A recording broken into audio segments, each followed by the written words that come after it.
So I'm here with my grandma. This is Betty Sauber, and I'm here to do an interview over World War II and just kind of your experiences with Okay. it. So when were you born? I was born 1932. Okay. And how many siblings did you have? I had 8 brothers and 1 sister, Okay, and where did you fall in that? and I was the next to the youngest. Okay.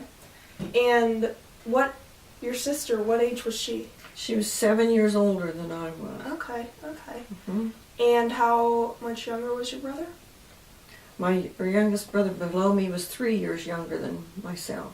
Okay, I didn't know that. Oh, you That's didn't good to know know. And my oldest brother, he was 20 years older than I Oh, was. wow, I didn't know that. Uh-huh. And so, did you, during World War II, do you remember them going off to war? Oh, yes, I do.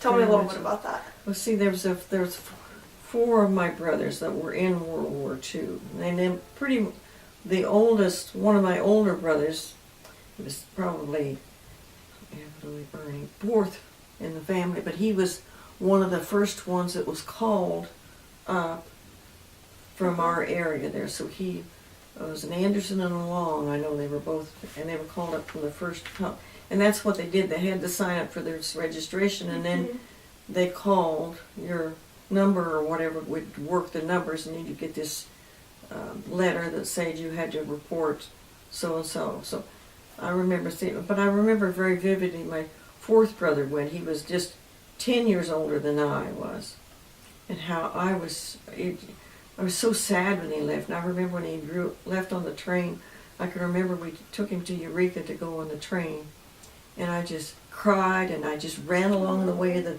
train track. I can remember that so vividly. See, I was like How 10. old were you? 10? I was about 10. Oh. And I remember that so vividly. Oh. And during that time, when they were in the service, all the three of the boys were in the European campaign. One was in the Medical Corps, and one was in the Signal Corps, and one was in the Tank Battalion. This brother was 10 years older than I. He was in the Tank Department, or the area, and he was under General Patton's service, and the other 2, and the two of the older ones, they actually run into each other in Italy one time they just happened to know what area that the other one was in, and they found out that group of soldiers were in that, and how I know, I guess it was just God's desire that they ran into each other, which was the first. That's cool. And you never knew where anybody was at, but because communication, my mom used to write, they were called V letters, and they were just one page, and you'd write this on there, and they were photostated, and you'd have something that was in there that they thought was secretive or should not be let. They would blank it out or cut it out, and that was there. And then when you'd receive the letters in the mail, they were just like a photostat copy, just a 1 page. And Wow. but you never knew where anybody was at, because Right. communication wasn't like it is now. Mhm. It was just, you had no idea. Wow. You knew, like the brother was in the Tank Department where Patton's army was at, and Mhm. see, he was in the Battle of the Bulge and Mhm. those, and we were so lucky that they all come back. He was injured at, he was driving a Jeep with one of the Army personnel, and they hit a mine, and he injured his knee, but he was not sent back or anything. He was in the hospital for a while, but that was it. The other boys came back without any injuries as far as physical. So they were all in the Battle of the Bulge. That was And it was all those were in Europe, and the other boys were in Sicily and different areas. All of the whole campaign went over there. But the one was in the tank. The other was in the Medical Corps. He was out where the injured soldiers on the battlefields, and the other was in the Signal Corps, which he was he was colorblind, and that was to advantage because he could spot things that were supposed to be kind of like a camouflage with the colors, but Uh-huh. since he saw colors different than what they really were, they were kind of a unique thing. So, Oh, that's Yeah. cool. So, how long would they have been gone then? well, about the whole duration of the war. So it's about Okay. 4 years, probably four. Gotcha. That was 42. They went in 42. Hmm. So about 3 to 4 years. Do you know. remember them coming back? Yes, I do. I do.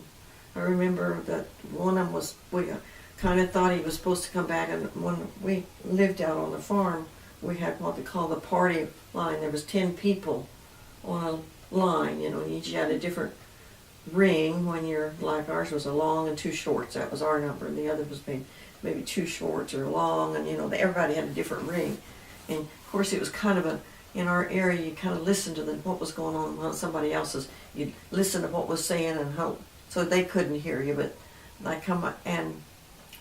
one of the neighbors there were saying something about their son was coming back, and it was and I got run back, and I went to, I said, Mom, Ernie's coming back. I heard him say that on there too, you know. Aw. Yeah, because see, they were gone like 4 years, and Uh-huh. so pretty close to 4 years. And so I was 10, so see them, by the time they come back, I was like 13, 14, you know. Right, It's a big difference, so. right. And how sad we always were, you know. Mhm. And it was Right, like part of your family's missing. yeah, and you just, you know, you worried about them, and you're praying for them every night. You know, I can remember myself, every night I'd say a special prayer for each one of them, that God protect them, you know. Guess he did. Listen, because he was pretty good. So, and then my other brother, one of the other brothers, he was shipped to the South Pacific, Mm-hmm. and in the Japanese. And then I had another brother that went into the Korean after the World War II was finalized, or Mm-hmm. then he came in not too long, and they called him up for the Korean War, which that's what your grandpa Right. was in here. And then one of your youngest brother was in the Vietnam War. So Ah. between the 6 that were in, they had the 3 different wars that they fought in. So Right, very nice. we had a lot, but those are tough times, I know, for my mom, and I think about that Yeah. now, you know. But Mhm. anyway, Do you remember, like, rationing it all oh here? my, yes. Oh my goodness. You had rationing for sugar, coffee, meat, tires, anything like that. And you had this coupon. Everybody had the coupon book. And you were only allowed so many per, Mm-hmm. I don't even remember how often it was. You could only use that coupon. And I mean, sugar was it was just, you just didn't buy it. And nobody had sugar, which was kind of hard for the canning and stuff. And people, meat, the people that were, I know this priest of ours, his parents were his housekeepers, and they stayed with him. And Father Kelty was a big meat eater, and he really needed the meat, and they lived in town, so they just like we lived on the farm. So I know my mom would give her some of their meat coupons because we didn't have meat all the time, even on the farm. We ate what we produced, you know, and it might not have meat except when the chickens were ready to fry and, you know, things Right. like that. But my mom would give her the meat coupons, and she could use those. And then if she didn't use that much sugar, so she'd give my mom the sugar coupons. They kind of swapped, you know. And wow. shoes you could only get, and tires for your car, and gasoline, and everything was rationed, you know. And you just knew that that's all you're going to get. And at that age, did you understand everything that was going on? Probably you knew that it was a war, and you knew that this was a sacrifice, you know. And they was always saying, picture of Uncle Sam, we need you, you know, and buy bonds to. And then they used to have big blood drives for, and my folks would always, they'd get on this bus and they'd go to some surrounding cities, and they'd give their blood for Really? that's where they got the blood donation. That was before the days of the Red Cross when Right. yeah, so. Right. That's But everything was awesome. rationed, you know. You just, And tires, I remember, my goodness, my dad would always take the tires and put a boot in them or patch on them, vulcanize a patch on them. I remember had this little tool that put this thing and vulcanize it, light it, and put that on there. You just didn't. Right, because everything was going. Everything was right. Everything was needed for the. Right. And the metals, you know, there was no cars. There was no new cars because they were building. And yeah, everything was. But everybody survived and nobody complained because they knew that it was necessary. Right, and how different was it after the war when you could just not have everything rationed again? Well, it was felt good, you know, and I remember when they go, oh man, we just, come on, Mom, can we have a cake or something, you know, to celebrate? And that was, you know, that was the thing. Right. But everybody was so happy. You know, I remember when, back in those days, our communication was like, out in the country, we had a radio that was run by battery. And when your battery went down, then you'd have to take the battery to town and have it charged. And so that during that time, you didn't have a radio. And I remember vividly our neighbors, it was on a Sunday, and they lived about 2.5 miles from us. They come over to our house and said, the Japanese bombed Pearl Harbor, we're going to be in war. And I remember that. It was a beautiful Sunday day, and that was how we found out. Everybody found out, you know, and then everybody was scared.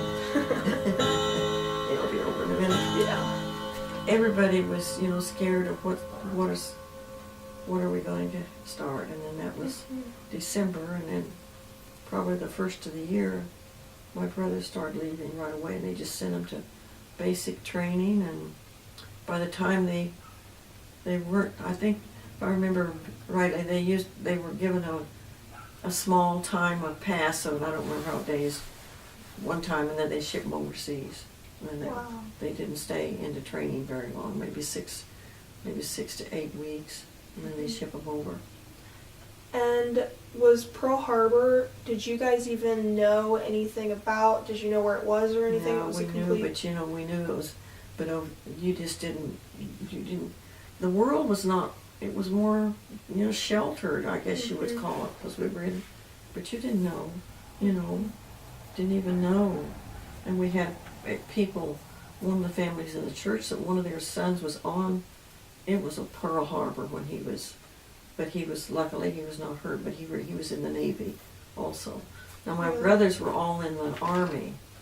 You know, none of them were in the Navy. Emmanuel's in the Navy, but they weren't, so.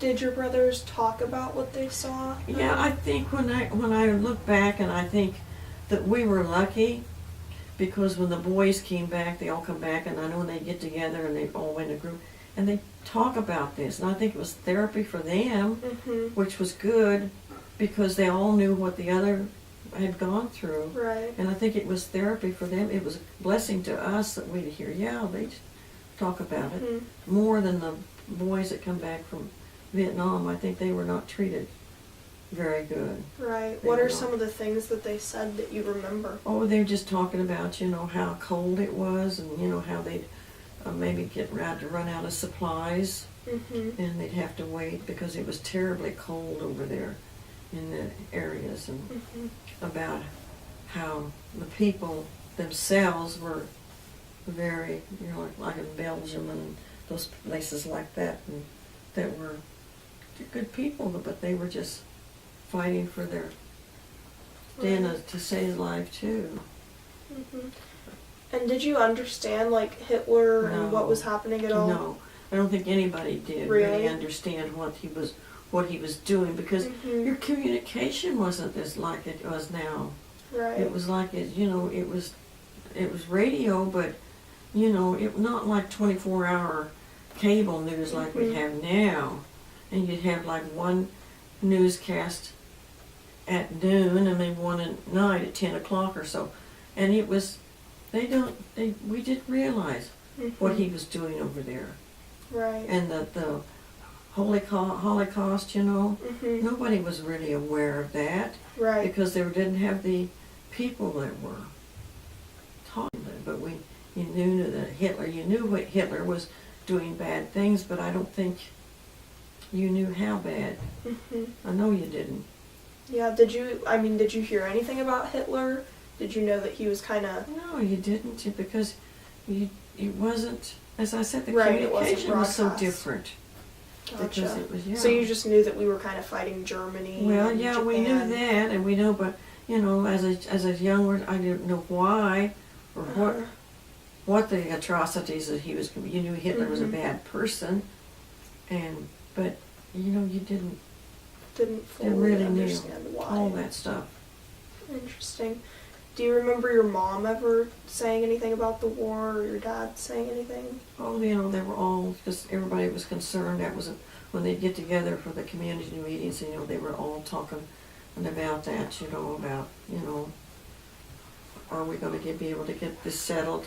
Mhm. And, it was just, it was a lot of unrest and just sadness because they didn't know what was going to happen next. And then when we had the two wars, the Pacific with over down there, and Japan. and the European. So I remember when they settled, when the peace offering, when for The treaty. the treaty over there. I remember that. And then they were still fighting the Japanese, but then that didn't last long. And then they had VJ Day, and I remember watching on television or like newsreels that you'd see if you ever went to the movie about how they were.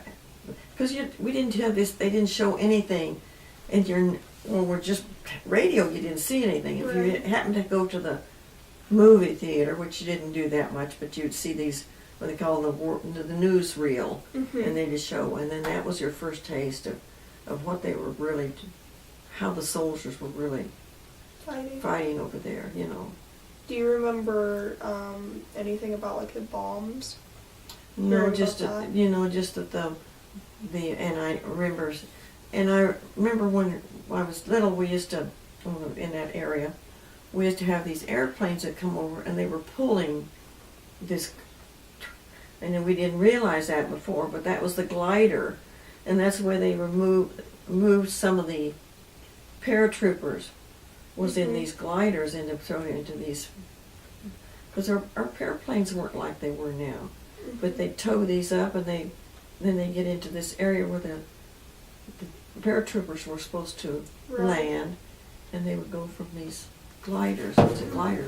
Yeah. I often thought about that. I remember seeing those gliders go over, and as a kid, we didn't understand why. You Uh-huh. couldn't visualize that. But then when you see as I say, these news reels where all these people were flying or dropping down in their parachutes.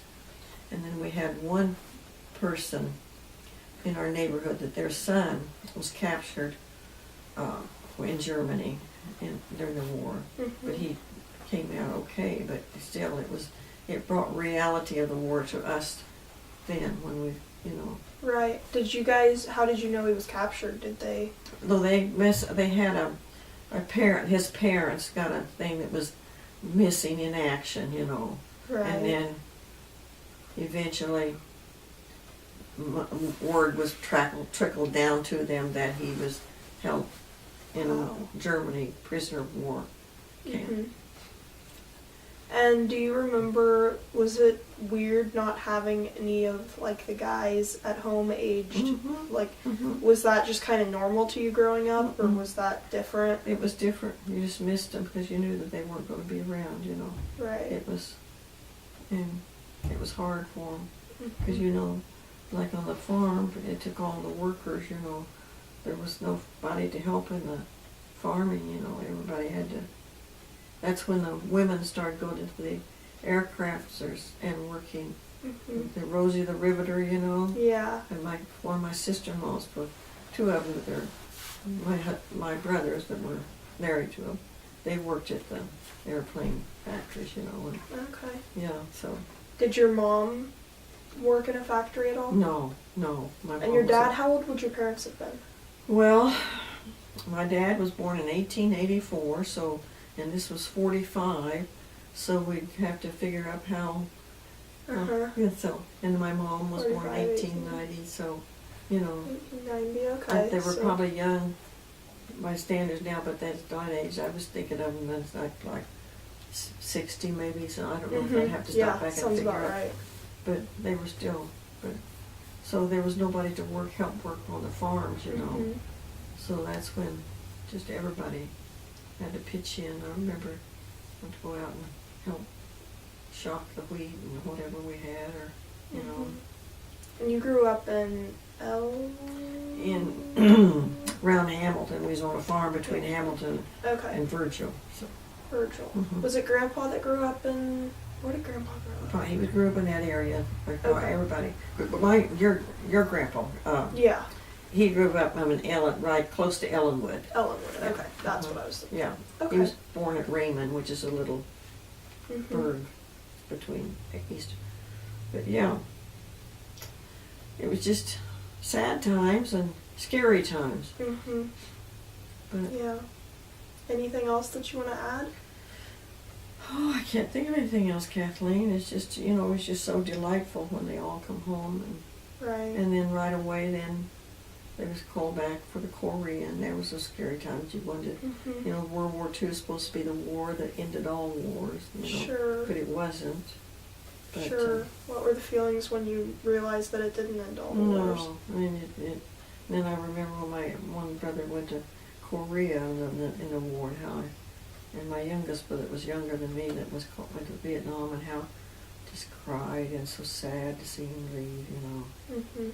But it's Yeah. part of life you had to that we grew up in. Yeah, different time. At different times. And I think everybody was very supportive of, you know, nobody complained about the rationing and not having this or not having that. Everybody just helped each other. Sure. Mm-hmm. Well, thank you for taking some Sure, time to do you're this. welcome.